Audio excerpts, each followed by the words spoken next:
And I have two messages tonight. The first is to the trans community.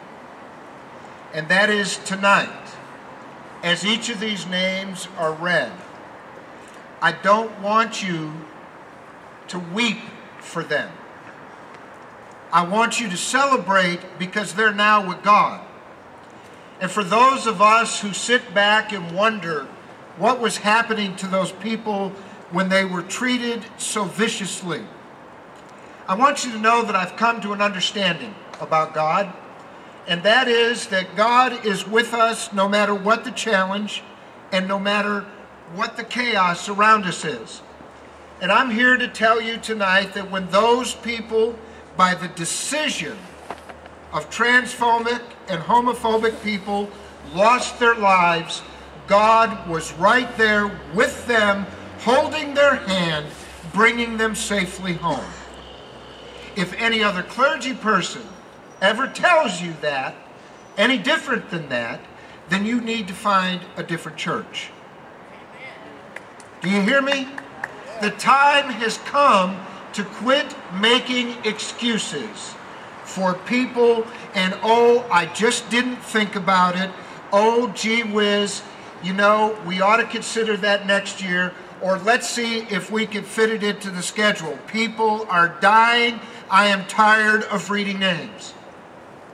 So I am saying to the trans community tonight, do as Sir Jesse said, speak out.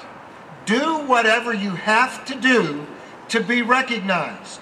And for those who sit there and say, Pastor Paul, it's difficult, you don't know how dangerous it is.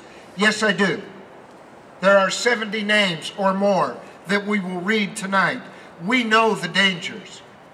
But you also don't need to be afraid, because tonight, standing in front of you, if you need to fight with the Department of Transportation about your markers on your licenses, there's 3 pastors here that you can call and we'll go with you.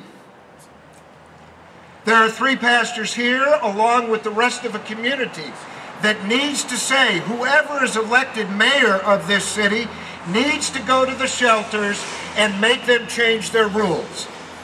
Not a year from now, not 6 months from now, because I can tell you folks, we've been talking to the shelter for over 5 years. I've been a part of those conversations and I'm tired of it. It gets cold in this state and people need shelters. In other words, I called them up here. I didn't tell them I was going to call them up here, and I'm giving them probably more jobs than they wanted at this point. But the bottom line is this. We can't stand here and encourage you to be out. We can't encourage you to stand up if you have to stand up by yourself. Or if you ring a phone, you don't get an answer. Or you get told that there's not time. I'm telling you tonight, we have time for you. We will make the time for you, and you will get your justice. Amen? Amen.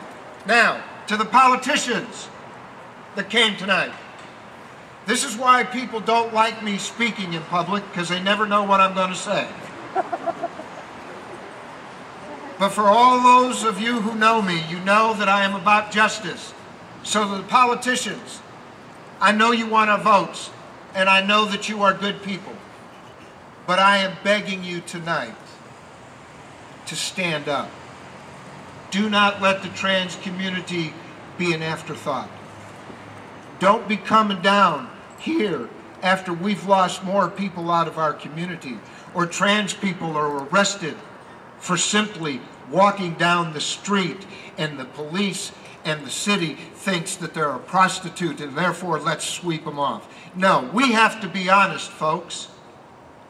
If you were here tonight and you're a politician, you know that each and every one of these people are a real creation of God.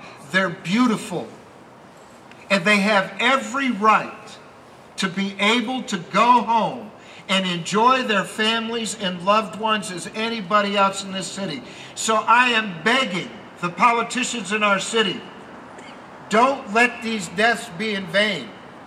Don't allow one death on your watch.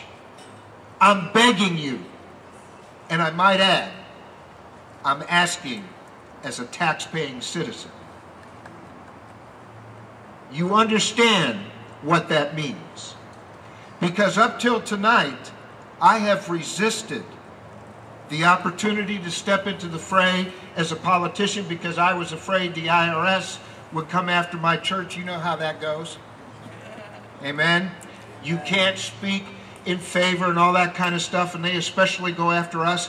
But here's my promise to the politicians tonight.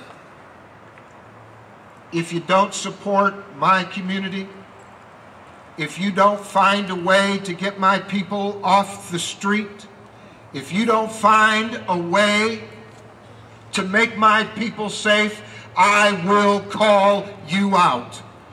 It will not be about who I'm supporting. It's about who I'm calling out. I am tired of reading names.